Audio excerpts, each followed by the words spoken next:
এইবাৰ গৰু নহয়, জব্দ হৈছে চোৰাং মহ ভৰ্তি ট্ৰাক।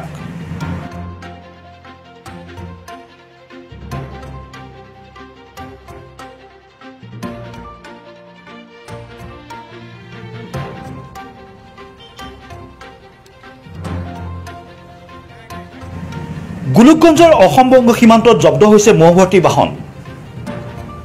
12টাকৈ পোৱালি মহ আৰু 12জনীকৈ মাইকী মহ ভৰ্তি বাহন প্ৰৱেশ অসম বংগ সীমান্তৰ ছাগলীয়াত।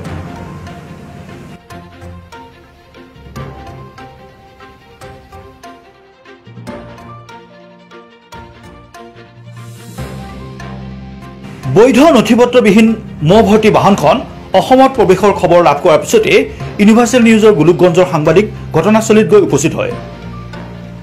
ট্ৰাক চালকজনে আমাৰ সাংবাদিকক জনোৱা মতে মহ ভৰ্তি বাহনখন পশ্চিমবংগৰ ফালাকাটাৰ পৰা গৌৰীপুৰলৈ গৈ আছিল। গৌৰীপুৰৰ ফাৰ্মলৈ মহবোৰ অনা হৈছিল পশ্চিমবংগৰ পৰা।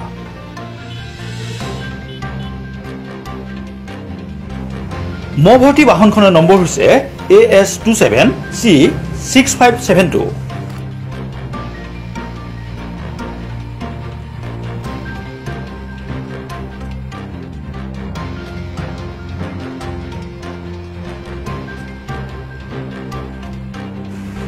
পিছে কাৰ আশীৰ্বাদত বহিৰাজ্যৰ পৰা মহ ভৰ্তি বাহন অসমত এনেদৰে প্ৰৱেশ কৰি আহিছে?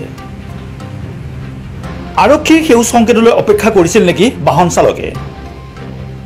কোনো ধৰণৰ নথিপত্ৰ নথকাকৈ অসমত মহ ভৰ্তি বাহন প্ৰৱেশ কৰাৰ আঁৰত কোন জড়িত আছে? এইবোৰ এতিয়া সচেতন ব্যক্তিৰ মাজত লাখটকীয়া প্ৰশ্ন।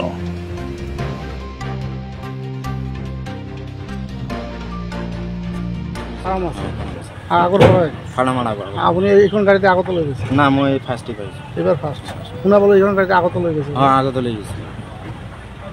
এতিয়া ক'ত আছে? কোনে? আপুনি এতিয়া ক'ত আছে? বেংগল গেটত আছে। অসমৰ পুলিচে বেংগলত ঘূৰাই দিলে গাড়ী। কওক কথা। হ্যাঁ, অসমৰ পুলিচ বেংগলত মানে ৰিটাৰ্ণ কৰিছে, এই বেংগল গেটত। এতিয়া ক'ত যাব গাড়ী? এতিয়া আসামতে যাব, মানে একে মণ্ডল মানে পাৰ্টি গৈছে SP অফিচত, তাতে ধুবুৰী। তাৰ পৰা কাগজ লৈ আহিব, ডাক্তৰ ভেণ্ডিৰ ডাক্তৰ আহিব, তাৰপিছত গাড়ী। গাড়ীটো এতিয়া ঘূৰাই দিল কিয়? এতিয়াও কাগজ হোৱা নাই নেকি? এতিয়াও ছাগলী আৰক্ষীত কাগজ দিছে বোলে, শুনিলোঁ। ষ্টাফে পঠাই দিলে, বেংগল ৰিটাৰ্ণ কৰি দিলে গাড়ীটো। অঁ, গাড়ী কাগজ অকে আছে? গাড়ী কাগজ কেইটা মহ আছে? 12টা। পোৱালি আছে? পোৱালি 12টা, মহ 12টা। সুজয় বৰুৱাৰ সহযোগত ষ্টাফ ৰিপৰ্টাৰ কৌশিক দে ৰিপৰ্ট, ইউনিভাৰ্চেল নিউজ।